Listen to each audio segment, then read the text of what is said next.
So obviously by now I knew I was going to Hold get, on. well, Hello? as long as nothing disastrous happened, I knew I was Can going to you get hear me? under 30 hours. If Can you hear I me, continued to Stephen? run relatively well, I would get a PB, but I was really shattered by now. And I hadn't been going the speed that I'd really wanted to go. We're back. Unbelievable. The meter, we put it in, and we're back. Shall we just carry on the interview like till about midnight? Because Sorry, everyone. do you know what? I don't know if it's. Honestly, don't know if it's you or me. I honestly don't know. It's so frustrating. Everything's fine here, but we just can't get back on. And funnily enough, now everything. My stream has been flickering the whole time I've been talking to you before, but now it seems fairly solid all of a sudden. Okay. So, what's gone on? I don't know. Where were we, Laura? I have no idea. We were at Porth. I think we were at Porthleven. Yes, Porthleven, yes. Well, hold on 2 seconds. Let me just double check here what we've got. Right. So while you were away, various questions came in. Yeah. Richard Stillion is asking about your inking, which I asked about before we went live. What's he want to know about it? I don't know. Do you want to explain what it is very quickly? Well, yeah, it's nothing terribly exciting, really. I just I had a horrible. Some people might think this is still horrible, but I had a really horrid tattoo I didn't like here that was really badly done. So I had this was to cover it up, but it's rather larger than was originally there. I have got the first letter of my children, but it's not too garish. There's just little letters here. And then below, I have one here. I just like that. I just like this pattern. And then I've got my children's star signs along me here. Good for you. That's explained it. And also, Zoe Norman says you're an inspiration to many, Laura. Oh, thank you, Zoe. People are asking about your drinks, but Zoe has chipped in with Tailwind and a Coke Chaser. That's because she's helped me at many Centurion race getting those Coke and Tailwind chasers for me. Thank you, Zoe. Jonathan Cost says the technical problems are all my fault, and he knows that because he sees me running on Zwift every week when I'm constantly plagued with technical issues. So it's you. It is. Right. So we're back. Okay, we're back. Oh, and Leo says, "Can I ask Laura if you foam roll?" Oh, do you know, I should do more. And yes, I tend to only do it when I have an issue, and I should probably do it every day because it is so good for you. I do foam roll. I've got a really hard foam roller. I had some hamstring problem and I was doing a lot of it then. But yeah, I should do more of it. Fred has asked a question which I will come to a bit later, Fred, if you can hang on. This interview was planned for half an hour. We are going to be, I reckon, about 3 hours, Laura. What do you reckon? Okay, yeah. Well, listen, we've been on for an hour and we haven't even got past Porthleven yet. That's where we are. So tell me what did you do at Porthleven? Porthleven is the first official checkpoint on the Arc of Attrition. It's about 25 miles in, yes. And for most people, you're arriving here just as it's getting dark. Laura, I guess you got there just pretty much before it got dark, didn't you? Yes, yeah. I got there. It wasn't dark, and I put my head torch on here but didn't turn it on because I had quite a little while, a few miles where I was able to still run in the daylight from them, which was perfect. I wanted that, so that was good. I got to Porthleven, and I'm not very good at the end of races. I normally pass or don't pass out, but I get near to passing out. And when I got into Porthleven, I did have these. It was really, really hot in there, and I had these feelings that I sometimes get at the end of a race, which is really odd for me because it doesn't normally happen during. So I got out of there quite quickly. I don't really like to stop too long anyway because I can't eat. So it just seems pointless to me to stop for very long. Bless Jane Stevens, she tried to give you some chips, offered me chips, and I said to her, the one thing I might want is chips because I know I'll be running slower at the Arc than I do at Centurion, so maybe I'll be hungry, but I didn't feel like anything. She could have saved them for me when I got there an hour later. You have a word with her about that. Yeah. But yeah, I just I got in there, saw Justin Nicholas and Michael Robinson there because I'd done they'd passed me a bit earlier on, and they're lucky they can eat, so they were having a nice meal there when I saw them, and I thought I might want to change something, but then I just wanted to get out of there. It just didn't feel great in there, so got out into the cold again. I didn't change anything, did I? No. Hand warmers. Oh, hand warmers. I was cold and I can't bear my hand. This is a top tip. I can't, if my hands get cold, the rest of me gets cold. So I had these little disposable hand warmers that I just put inside my gloves, and they were the best. Yeah, thing. you didn't just put them in your gloves though, did you? No, I didn't. They last 10 hours, but they were a bit sort of mangled in my gloves after a while. So I took those out and I shoved them down my bra, and they were just great. That's another top tip. Top tip for all the girl runners. Yeah, hand warmers down your bra. That's a good recommendation, honestly. They were great, those hand warmers in bra and in my hands. Really good. Yeah, I bought a few of them, and just that's one of those things that I've just kind of thought, oh, I can't be bothered to put them in, and I've just never used them, but I have bought them before, so maybe I will try them one day. Oh, honestly, they just really helped me. So you left Porthleven, and it's getting dark now. So tell me about the trip to Penzance. Okay, I have to think now. Where did you get to? Marazion? And then on... Yeah, that's right, isn't it? Yes, yeah. I don't remember this section very well. I don't know why, but I don't remember it too well. I had to put my torch on, and I don't know if this is where I think this is where I bumped into a man who I did a lot of running with for the Arc, called Stephen Mitchell. So I had some company, because I don't often have company on my runs. Often on my own a lot. Yeah, and so this was to Marazion, wasn't it, where I changed my shoes? Because I know that I changed my shoes at Marazion because there was the road section there. But before that, that bit is a bit blurry to me. Did I see my crew? Did I see you? Marazion. Sorry. I don't really remember what I did, but I got there in the end. Great interview. Right. Did you like the flat road section? Because I often think it breaks up that 100 miles really nicely. Yes, I can, and I can remember that bit. It's just that little section I don't have many memories about. But yeah, I did like the road bit. I know that I did a lot of road running, as we talked about before. So to me, it's what I know. I don't have to think. I could just, you're not battling with, you don't have to look down all the time. And it's just easy running. And I don't know if you found this as well, but sometimes the miles can take longer to go on a tricky course like this. Whereas 6-7 miles of road, you can see them, they're going ticking by. And I had my road shoes on as well, which was a great tip by Jean to just bother. I would not normally bother changing at all, but I did change into them. It was lovely to break it up. And yeah, I could just properly run in that section. It wasn't super speedy or anything, but I think I was like 9.5 minute miling, which was a big change up from what I'd been doing before on the morning. You're proper done in when you get to Penzance, aren't you? Because you feel like you've got to run those 3 or 4 miles, and so you do. And when you get there to Penzance, you're kind of, oh blimey, really? Yes. Yeah, did some proper running there.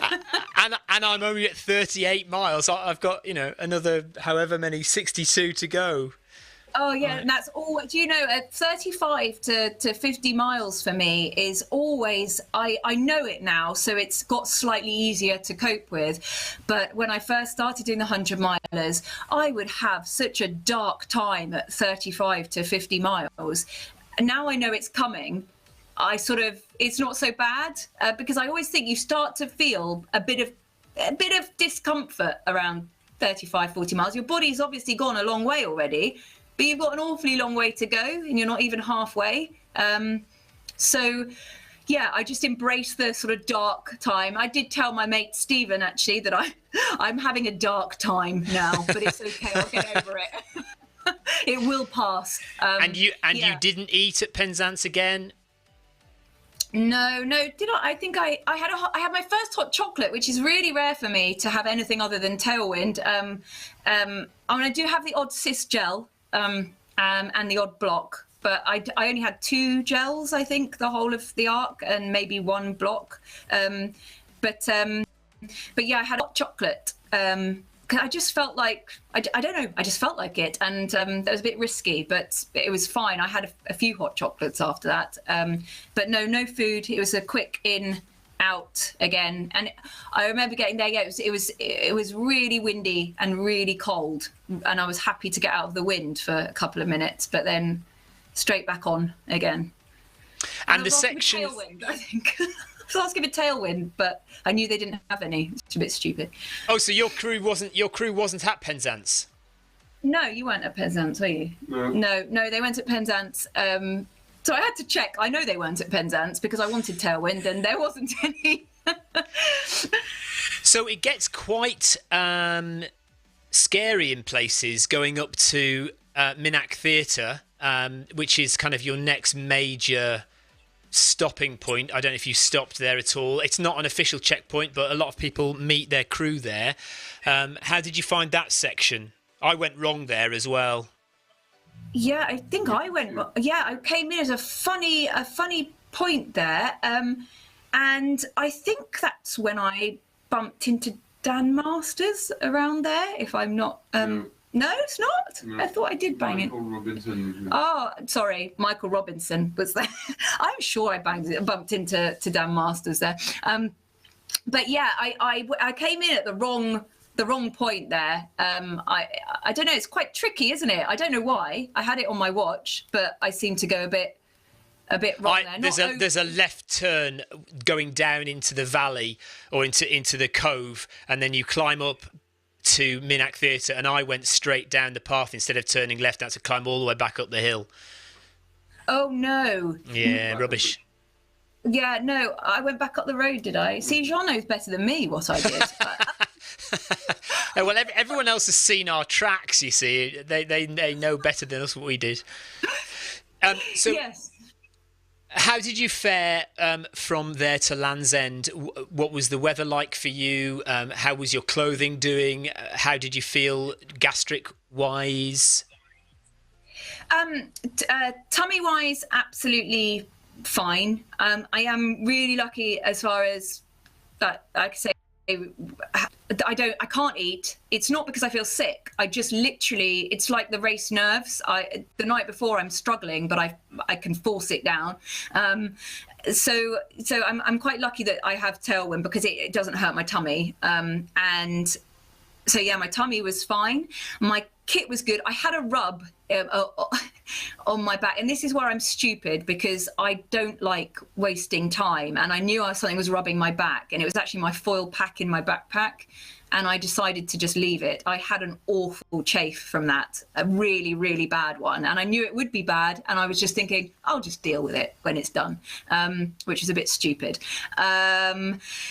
Yeah, my kit was really great. Nothing was bothering me apart from that chafe thing, but it wasn't really bothering me. It's just one of those things. And I had company of Michael leading up to Land's End. And he was giving me some good chat about various bits of scenery that we couldn't see because it was dark, which really amuses me now. It's such a shame, isn't it? It's such a shame that some of the most beautiful coast path in the whole of Cornwall, in the whole of the UK, we run through it in the complete blackness. You totally miss St Michael's Mount off Penzance, don't you? Don't see it at all. Yeah. And That's what I was talking about. He was saying St Michael's Mount is just there. You know that extra dark bit just there. That's St Michael's Mount. I was like, oh, how lovely! Beautiful. But yeah, I did really, really feel the darkness then, and I know we had loads of darkness to come, but I think it was just in my mind, oh my goodness, we've got so much dark, and I love running in the dark, but 30 hours is a long time, and yeah, I felt the wind. I've got stronger in the wind than I used to be, but it was really, really tough wind at times, and leading up to Land's End I really felt it, and Michael sort of strode off ahead into Land's End because I was just being battered a bit by the wind, so it was good to get there. It's nice to get to Land's End. I think it's a bit of a milestone, and it was just to get out of that wind for a bit. But so again, it's 55 miles, isn't it? So Land's End is just over halfway if we think that the arc is about 104 miles altogether, isn't it, really? So, well, it depends how often you go wrong. But I did have under 103, actually. Wow, okay. So you did well. You did well. How important is company on the trail for you? I mean, are you happy to run alone, especially at night in the dark, on trails that are treacherous? Do you think it's good to have somebody to run with, or could that be a distraction, taking you away from your own race plan? What do you think? I often am alone in these races, so I'm really used to it. So it doesn't bother me. I think I was worried about Zenor and being on my own there, because I know that it's a really tricky section, and you do feel quite vulnerable on the coast path, in the wind, in the dark, and navigationally as well. Like I said, it's not my strong point, so I wasn't really looking forward to the prospect of that bit on my own, and I was so grateful for the company I had. But I do sometimes think, oh, does it take away from you doing your own thing? Are you going slower than maybe you would? I really don't think I was with this, because I was really trying to, with the man I was running with Stephen, we really did. He would keep going off, and then I'd catch him up, and then I'd go off. So we were really running our own pace, I think. I don't think we affected each other like that. But if I'd been on my own, I would have been fine. And like I said, it's what I'm used to. But I really appreciated his company in those tricky bits. So again, nothing to eat at Land's End? Hot chocolate, a really nice hot chocolate, actually. So thank you, Archangel, for that. It was a really good one. No, I think I changed something. Jean's. Oh no! Please don't go away. I think I changed. Oh, I'm here. You are here. You are there. Did I change something? Did I?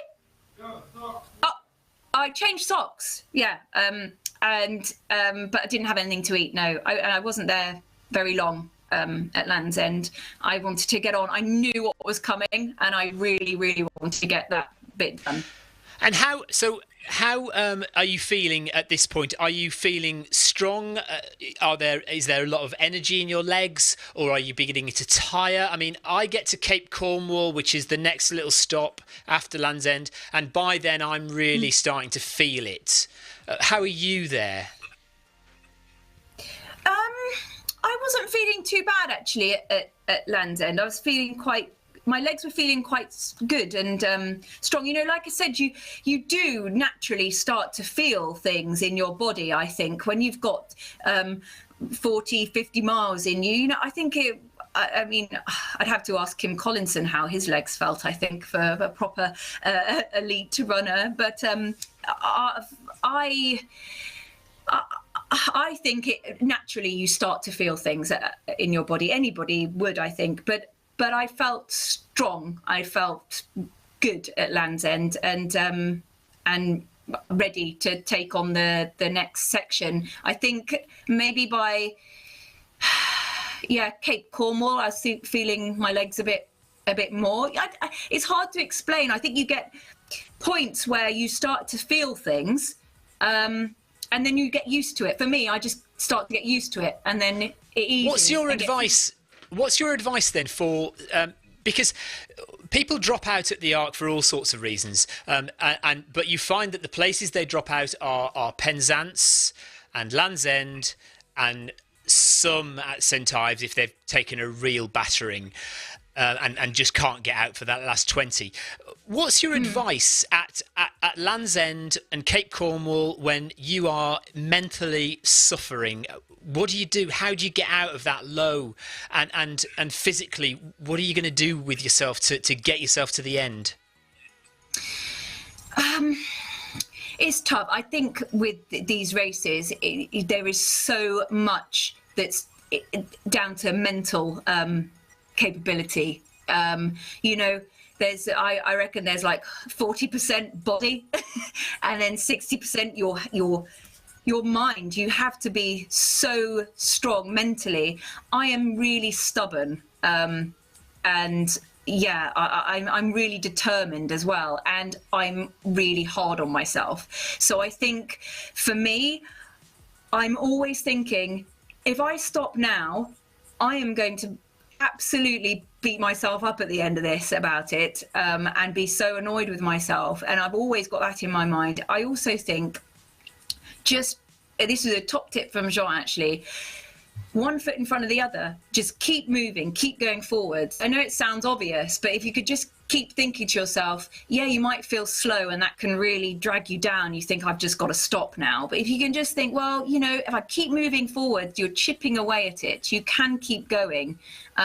It's amazing what that does for you mentally. And to also think, well, this could just be a lull. This could just be a moment, and I'm going to get out of this, because you do have moments like that. And I think that's where experience comes in, isn't it? Because like you say, I have often, certainly in Centurion races, for some reason, 30 miles to 50 miles, I tend to suffer a lot. But I've done it so many times now that I know that I am going to come out of the other side. So when I get into that low, there's something in my head that says, you've been here before, you know what this is like, and you know that in 20 miles, you're probably going to feel better again. Yes, absolutely. And I think that's the thing. If you can just think that, you might feel really, really rubbish, and everything's hurting right now, but you might feel okay in 10 miles. It's just, your body might adapt to that feeling of pain. It sounds really weird, but I think it just does adapt, and you just get used to things. And then you just carry on, and you might feel it again a bit later. But if you can just keep thinking, you'll get through this. And also another thing that helps me is I just think, well, it's only a moment in life, and I will finish this, and then I'm going to feel brilliant. And that pain, I'm not going to feel that anymore. That'll be gone. So if I can, it's going to feel a lot worse if I stop now than carrying on and feeling that pain and that feeling at the end. And all the obvious things, like thinking of your children and all those people out there. It always means so much to me when I finish, and the comments and positive remarks I get mean the world to me. So knowing that I'm going to finish and get all of that spurs me on as well. So definitely. talking about pain, Cape Cornwall, Pendine Watch Lighthouse, and on to St Ives, the toughest part of the race. How did you cut? What did you? I mean, you'd seen Jean go through it twice before. I heard Dan Lawson saying that he'd heard all these stories about how terrible it was between Pendine Watch and St Ives, and actually when he came to do it, although he did it in the light, it wasn't actually that bad because it had been built up so much. And I kind of remember going, I ran it in the opposite direction in the light, and I didn't find it that bad. But in the dark, with battering hailstones, it's not great, is it? No, and I did a recce twice. Actually, no, for Jean as well. A while back, I did a recce as well, and we did it in the dark, and it was horrendous. And then I went with a friend, Steph Wade, who unfortunately didn't manage to complete the arc. But she had finished at Cape Cornwall, and she wanted to do the last 40. So we went and did that. It was a great recce for me, and it was a lovely day out. But we went in the day, and I was saying to them, "You wait till we get to this section. You wait till we get to this," and we'd gone past it, and we'd done it, and it was really not that anything like I'd built it up to be in the daylight.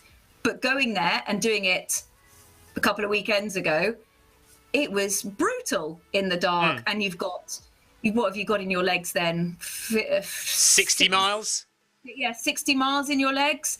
And you're having to, there's sections where you are literally feeling like you're climbing over rocks. I'm sure it doesn't feel like that with less miles in your legs. And in daylight, you can see where you're going. Everything's a bit more obvious. I don't know, the light makes things seem slightly easier. And yeah, hailstones. Jeez, they weren't small, were they?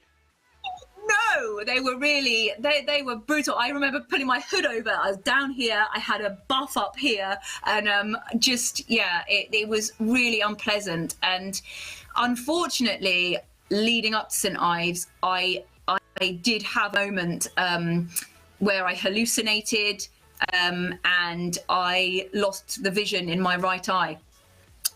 It was very blurry, not completely lost, but I couldn't see properly. And I didn't see properly till about 20 minutes after I finished. It's very interesting. I hadn't actually heard of this at all before until this arc, where it seems like 3 or 4 people have had exactly the same thing.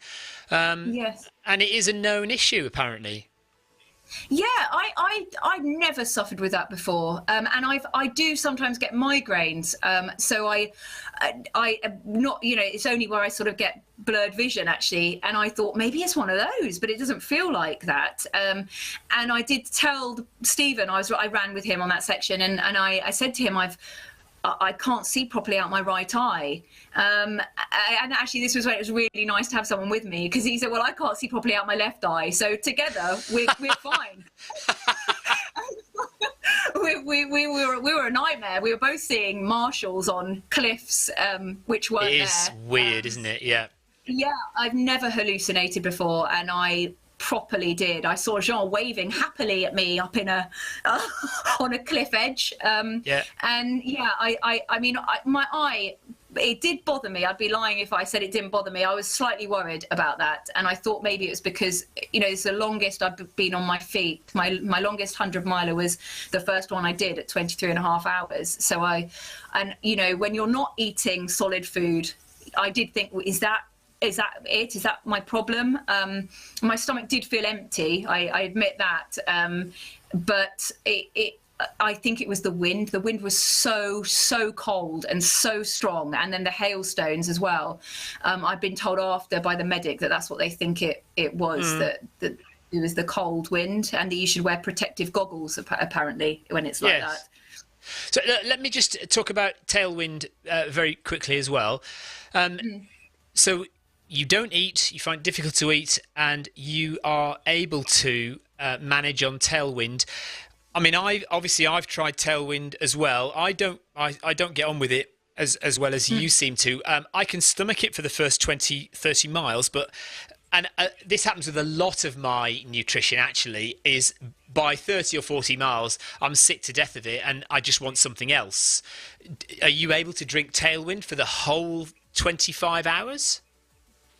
Yeah, I do. I start to tire of it a bit towards the end, and I kind of try to force it down because, I mean, I still find it easy because it's a drink, isn't it? But I'm not feeling like it as much because obviously that's a long time to be taking the same thing.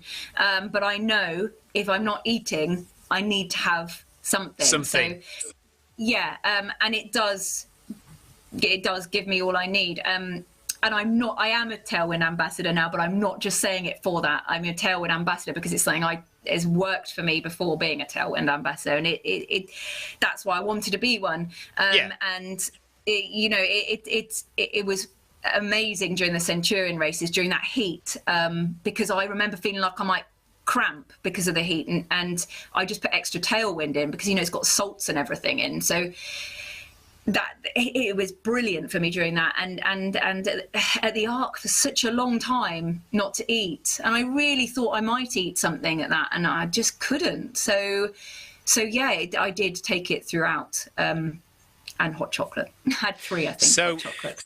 We have a lovely set of steps that appears, or stones in the ground, and when you get to those stones, it's just a mile or two to St Ives. How are you feeling coming into St Ives? Oh God, I was so happy to see St Ives and those stones.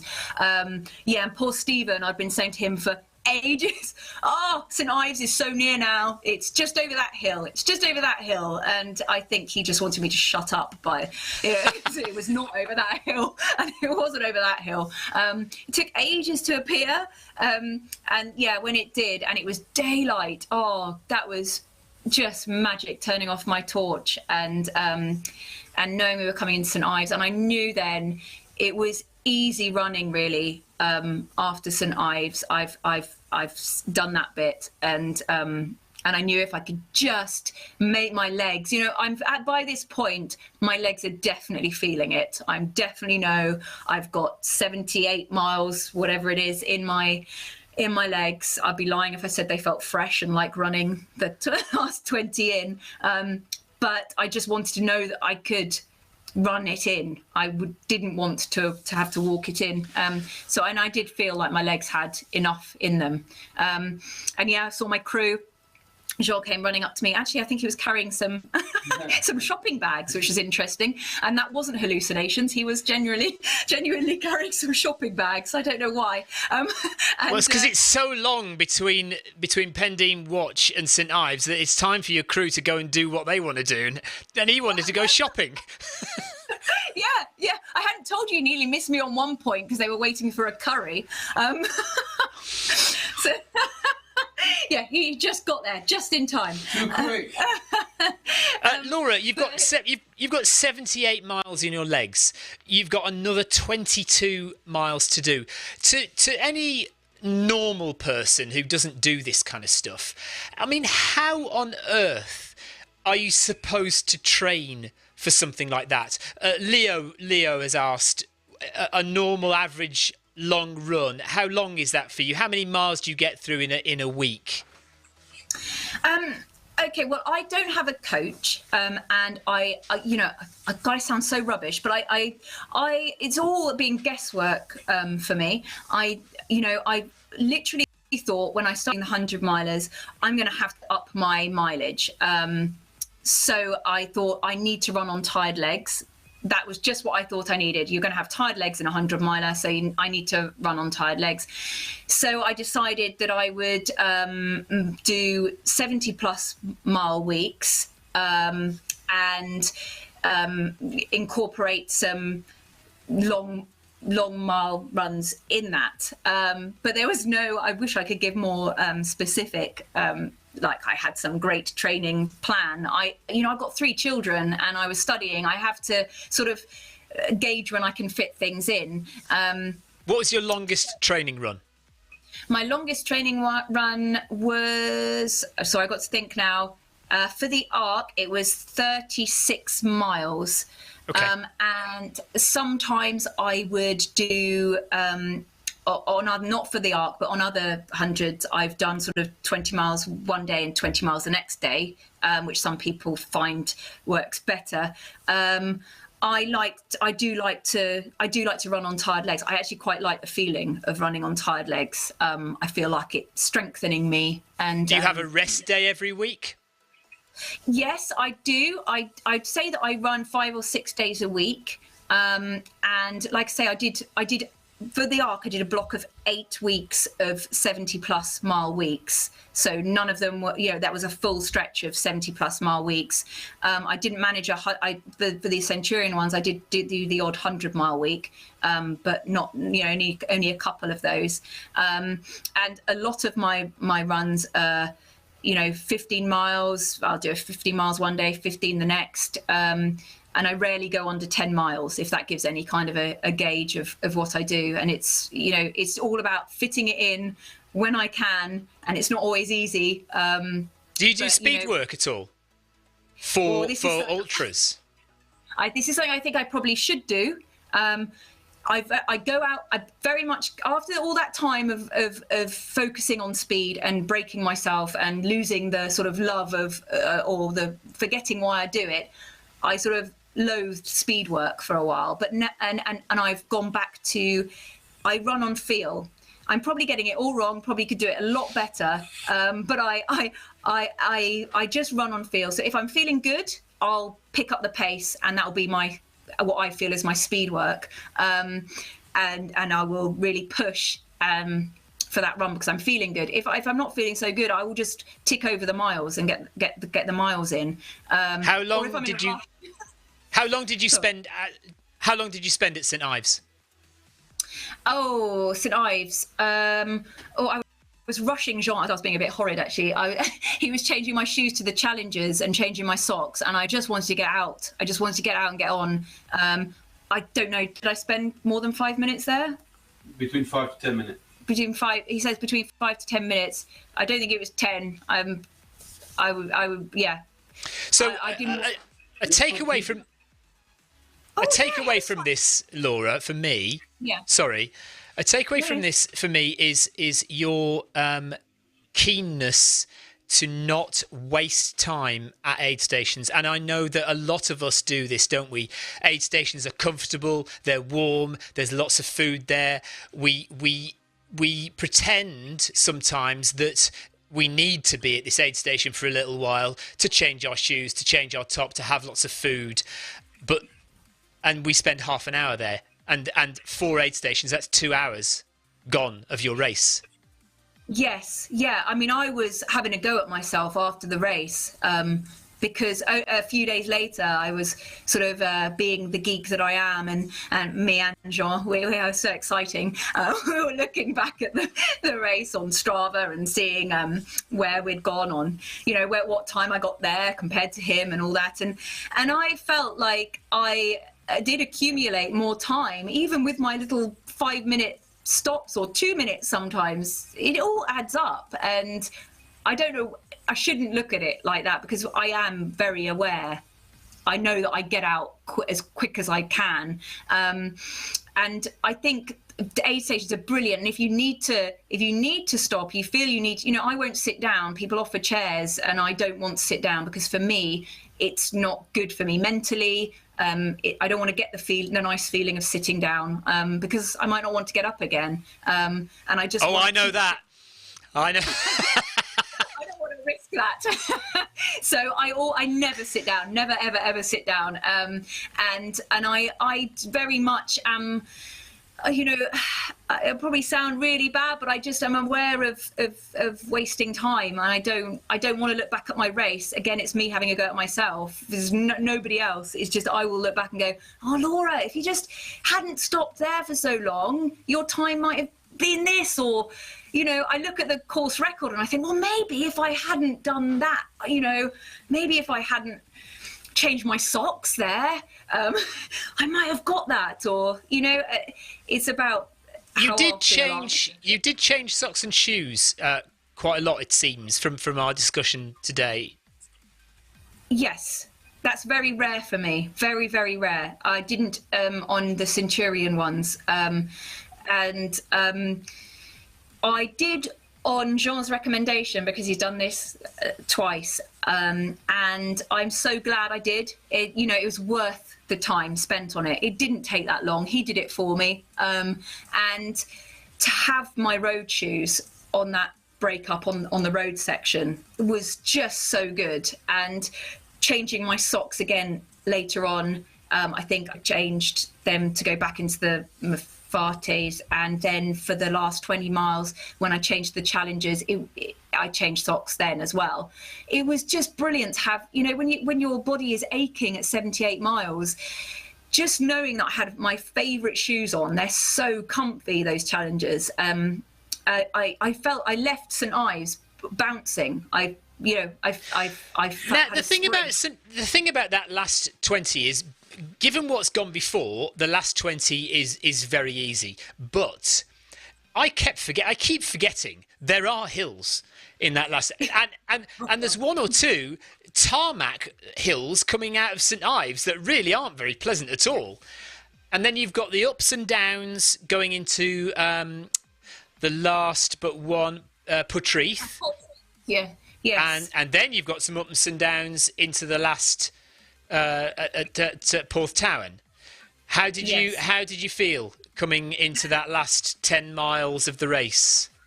Oh my goodness. Well, you know, firstly, the Dunes of Doom, they are not Doom-like at all. I loved them, absolutely loved them. And it really distracted me to have the slate things to look at. It was like a treasure hunt. It was really, I really enjoyed that section. And it's nice on your body. The sand is really cushioning. So I loved that. But those steps, is it after Portreath?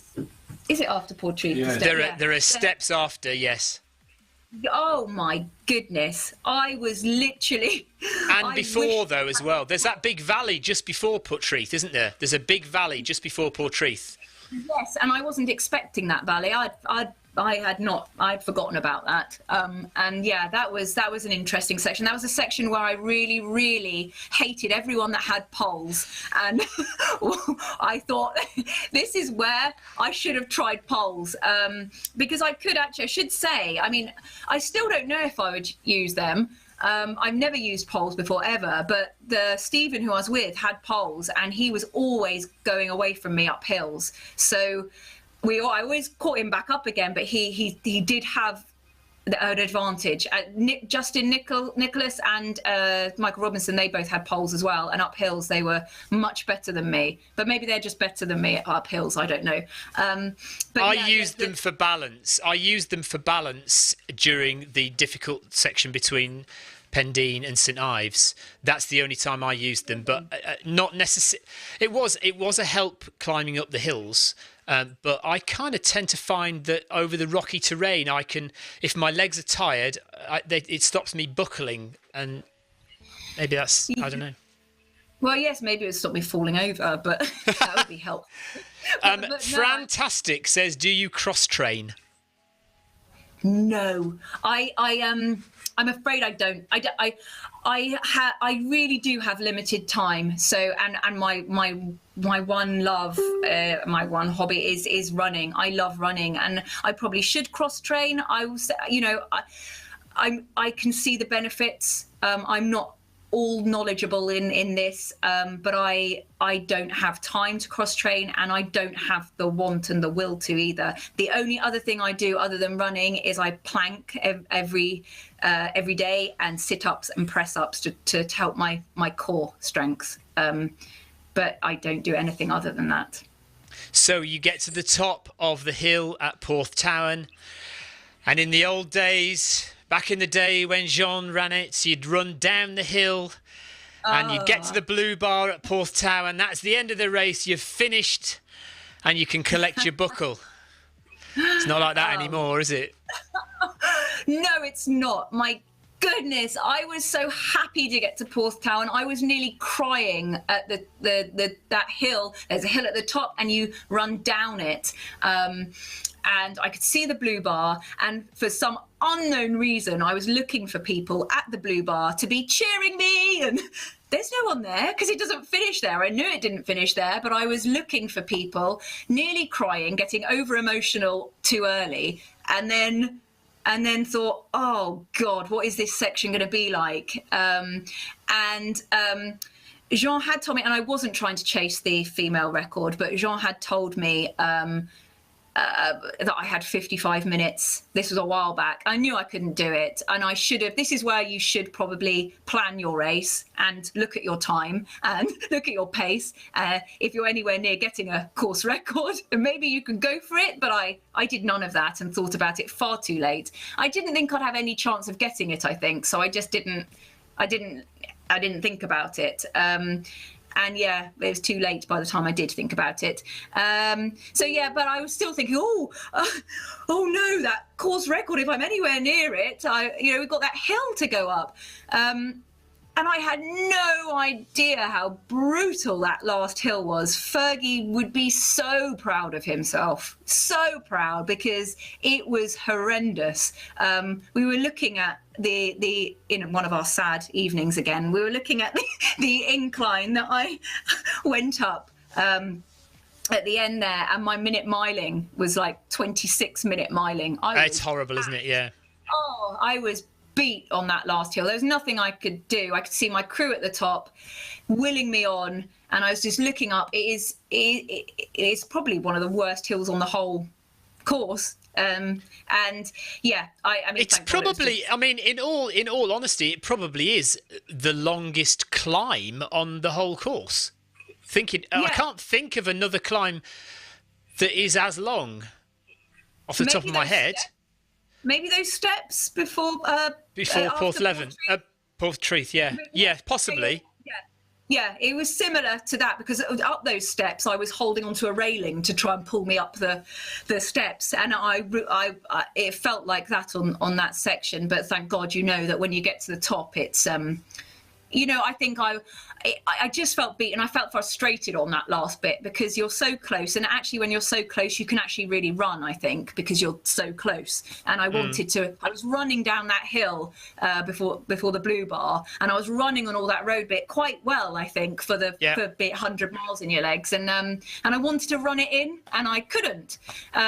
So yeah, I was a little frustrated, but when I got to the top, really emotional again, because then I knew finally that I was first lady. I'd got it, and I'd done it, and that was my main aim. I stick by it. My main aim was to complete the course. I knew it was brutal, and to know that I could do a course like that, I was really, really emotional, and it was a lovely finish after that hill. It was a lovely run in. From there in fields and the lovely new finish, it was just really, really amazing. So you finished and promptly lay on the floor. Don't, Stephen. Don't do it. Don't do what? I will explain. I'm sure I don't need to. That's visual evidence. Come on, explain. Well, I think what I do in races is, I have told you I'm stubborn, very, very stubborn, and I do have the ability. I did this whilst giving birth, actually, not that you need to know about, but I can put things in. I can take pain and put it over there, and like put it in a box, and just, it's my coping mechanism, and just keep going, lock it away. And I think when I finish a race, and all those nerves and everything as well, and just wanting to complete it and keep the position and do it all right, make people proud, make yourself proud. It's all these things, and you suddenly cross the line and you've done it, and then I stop. And that all comes out. Yes, I stop, and my body goes, whoa, that hurts, that hurts, and I realise what hurts, and I'm elated, and I've got a low blood pressure as well. Naturally, I've got a low blood pressure, and I think that affects it as well. And I just dive, I plummet, and it's a quick sort of. I mean, Jane Stevens knows. She's seen me at the Centurion races, so she was like, she grabbed my backpack, shoved me inside, and got me a sleeping bag. Jean really knows. He's poor thing. He's got used to it now. He used to call paramedics. He doesn't anymore, because he knows what's going to happen. He won't be rigged up to machines anymore. the thing is, right, I am going to show this bit of video. Brilliant. So, because what it does is it shows Laura collapsed on the ground, and although she is actually in a sleeping bag, so she just looks like she's sleeping, but Jean is obviously completely used to this now, and as Laura has said, in the past he might have called a paramedic. Now he's just sitting quietly by the side, just letting Laura do her own thing. Let me just see if this works. Oh, brilliant. So there's Laura lying on the ground, and look, Jean is sitting looking at his phone, just waiting to see how long it'll take before. Oh, look at me, I look so healthy. Do ultra running, people. You too can look like this. Oh dear. What an advert. Oh, look at you, Laura. Oh no, yeah, I know. You see, when you went, I took your sleeping bag and I lay on the floor as well. But what happens to me is I just cry. I get over if it's a really tough race that has taken it out of me mentally and physically. I cross the line and I have 5 minutes of basically pathetic blubbing before I recover my composure, and then I'm all right again. Yes, yeah, well, I did that as well. I do. I always hug Jean and cry on his shoulder. That's what I do, and have a moment of utter disbelief at what's just occurred before I quickly plummet into painting session, which my poor mother, that's why I can't get her to come along to the end of races, because she would just be horrified. And Jean, you like to sometimes, like you, take lovely pictures of me slumped beside a toilet. You know, have many of those with me looking white. And I've had that. Actually, the ARC one was not nearly as bad as some that I've been at. Laura, where can you take this? You've come into ultra running not barely 2-3 years ago. You have podiumed in every. Did you? You must have won the Grand Slam as well. So Yes, so you've done the Centurion Grand Slam. So for people who don't know, Centurion Running, probably the biggest race organizer in the south of England. And they do 100 milers and 50 milers, classic 100 milers and 50 milers. Laura completed 4 100 milers. It's known as the Grand Slam. She did that last year. She podiumed in every race. This year she's won the ARC. Where are you going next, Laura? I don't know. I just want to keep improving. I want to improve my times. I've got the Devon Coast to Coast, which I know you've done in May. Watch my video, filmmyrun.com, folks. It's a good one. I watched it the other day. Again. It's a very muddy one, but yeah, they've changed the time of year now. So Justin Nicholas, who you ran with for some of the ARC, is the race director, and I think as a result of a bit of feedback from me and others, they moved the date of the race a bit later in the year, so it's now in May. So hopefully it might be a bit drier for you. Yes, that would be nice. I'm really looking forward to it, because I think that will be a real challenge as well. And it's not quite 117 miles, is it? It's 112. No, I think we got 112.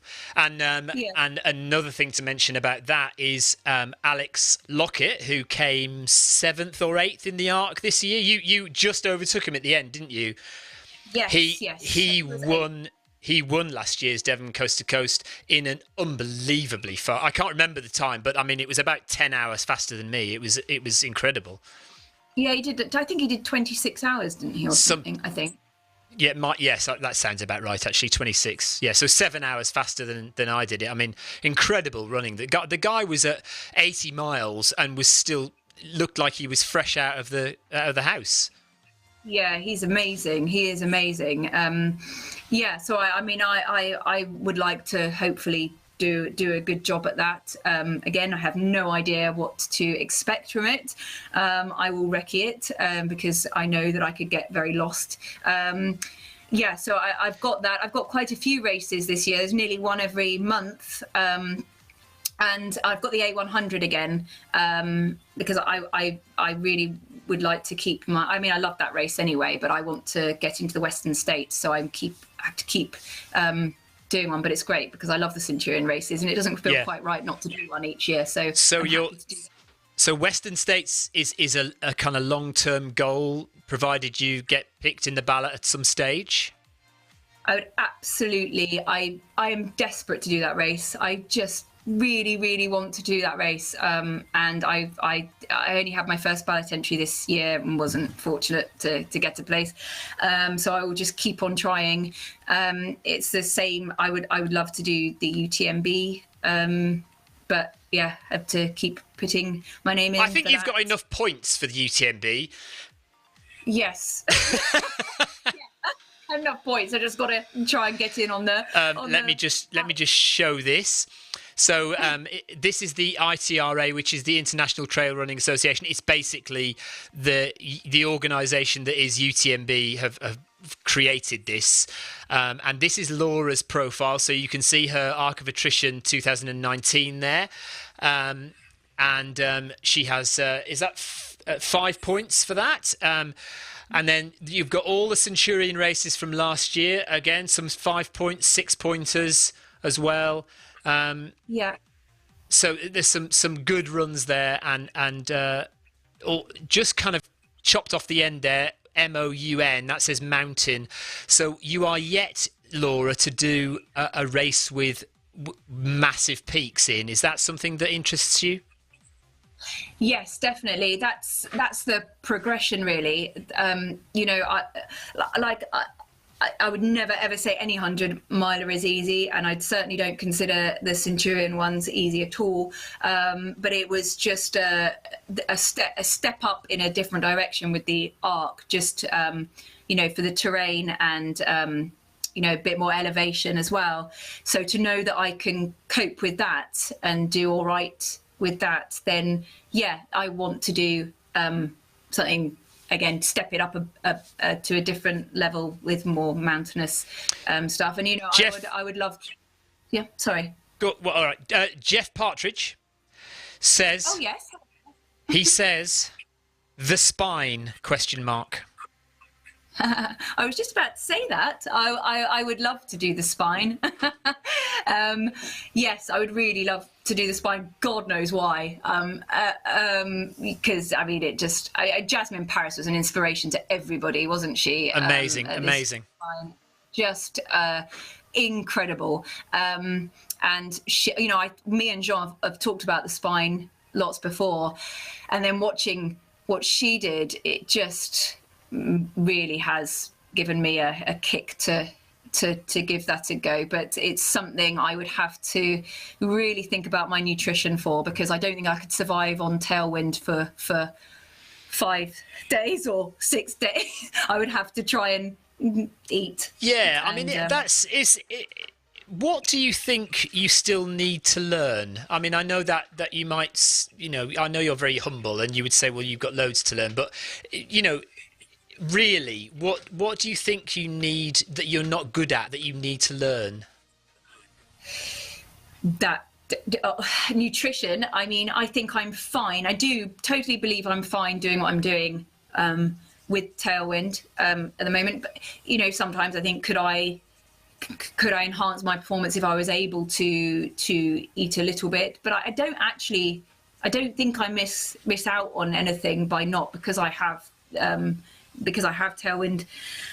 But obviously for the longer amount of time you're out, I think, I could feel I had an empty stomach towards the end of the Arc. So yeah, that is something I definitely want to try and do something about, especially if I'm thinking about the spine. And I think I could be better at uphill, to be honest. I think I could do better at that, and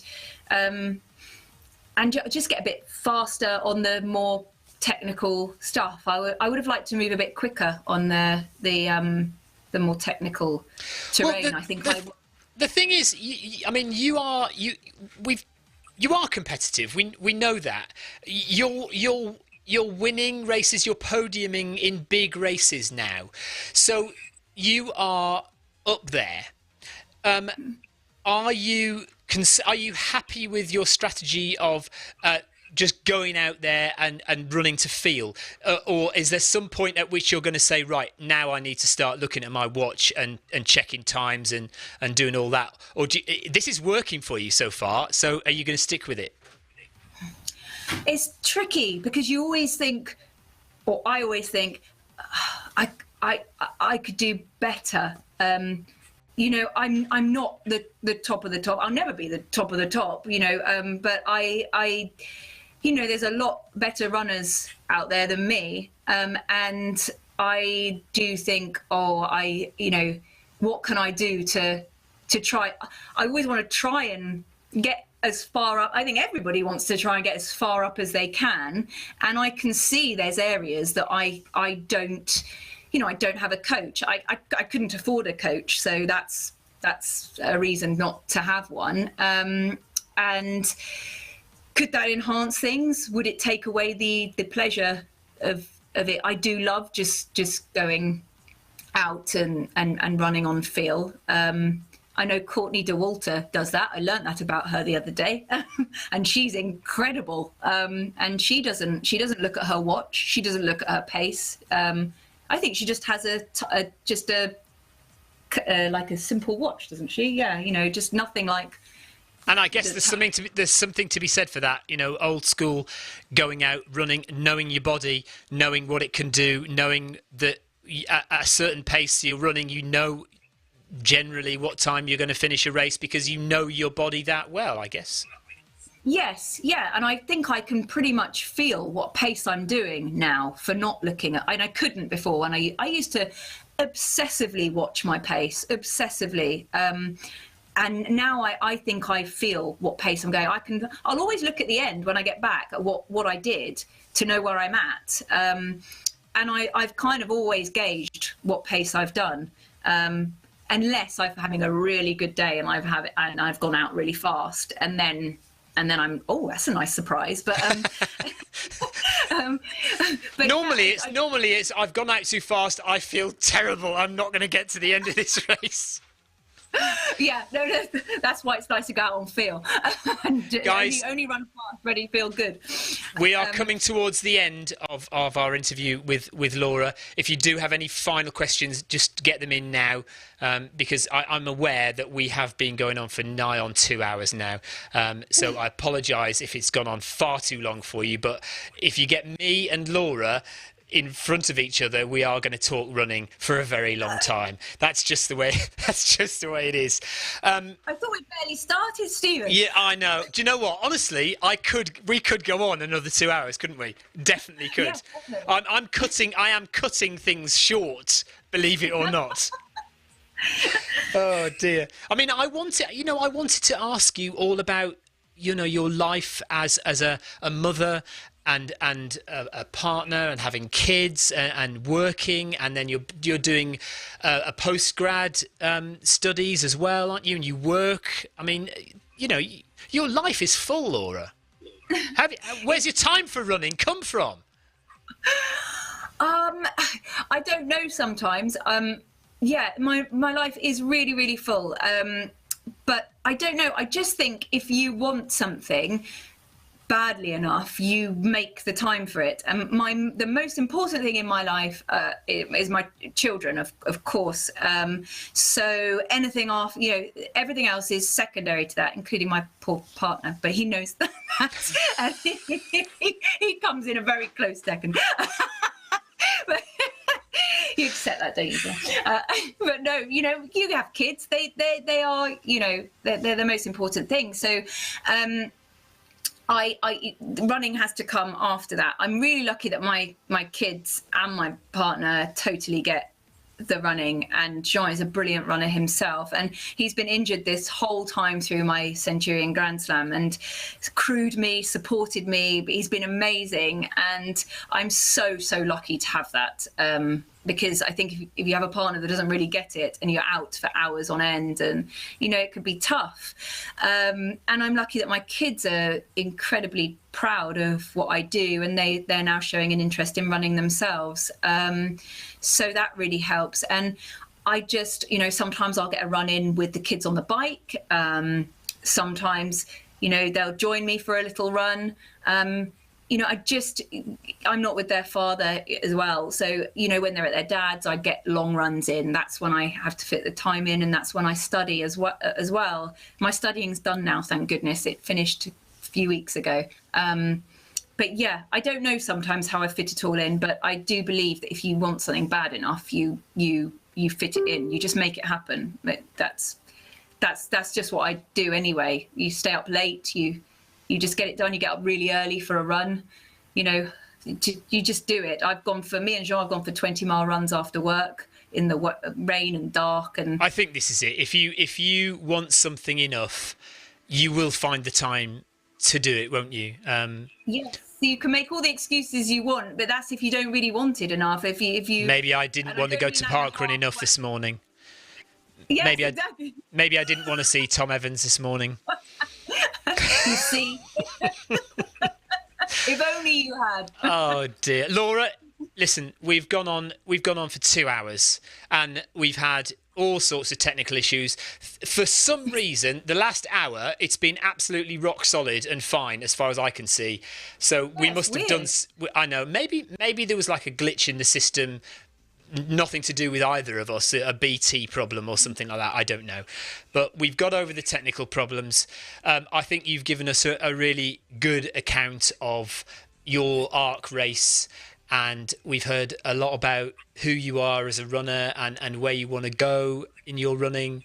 And I really appreciate you coming on and talking, and especially dealing with all the technical issues. Thank you so much. Jane says thank you as well, and Fantastic says congratulations. Really enjoyed hearing about your race, Laura. And Aid and Joe Baker say great interview, guys. So that's it. So thank you very much, Laura. Thank you everyone for watching. What am I doing next? If you are interested, listen, I know that you've been here for ages. If you are at all interested in watching an old man, I'm not that old, but run on a treadmill. I do training sessions twice a week on Zwift, I'm standing on my treadmill now.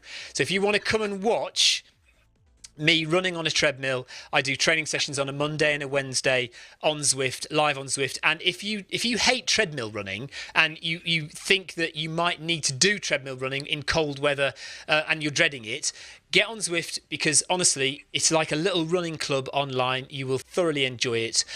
If you haven't subscribed to the Film My Run YouTube channel, please go and do that now. Click below. All my ultras and marathons that I do, many of them I film and I put them online. And I am going to try and do more of these type of interviews. Laura's been fantastic today. Thoroughly enjoyed having her on. And the more we do, the better the technical things will get. I'm sure it's probably me. But people will live in Devon, won't they? Where there's a. It's you. Do you know what? It probably is. It probably was me. Laura, thank you so much. Thank you very much. And we'll see you again. You said your next race is Devon, coast to coast. I won't be there, but anyone who's going to Devon, do give Laura a wave. Say hi to her. And A100 as well for you. What other local races have you got coming up quickly? I've got the Plague, which is Mud Crew, in August. What else have I got? Midnight Marathon in Wales. That's in June. That's by Brutal Events. I'm hoping to get into Sparta. I've tried, but I doubt it will happen. But I want to do flat Sparta. road racing. Yes, 153 miles of it. Oh my goodness! But that would be amazing. I'd love to do that. Last Man Standing. Last Man Standing. That's in Ireland. That's not local, but yeah, there's lots. Not many races then, Laura. No, not only a few. just a few. Goodness knows how I'll do them, but We'll muddle Laura, through. it's time for bed. It's time for a hot chocolate and bed. No, it's time for this. I've had this sat here for ages. Oh, God. Do you know what? Actually, when we had all the technical problems, I left my coffee over there. And I dared run. When you were talking, I mean, I know you could have talked for 10 minutes. I could have gone off and had a bath and come back. But I couldn't go and get my coffee. It's over there. It's gone cold. No. Right. Disaster. Let's go, Laura. Let's say goodbye to everybody. Thank you very much, everyone. And we'll see you. Everyone. We'll see you for another interview and another Film My Run live another time. Thank you again to Laura. Take care, everyone. Bye-bye. Wave, Laura.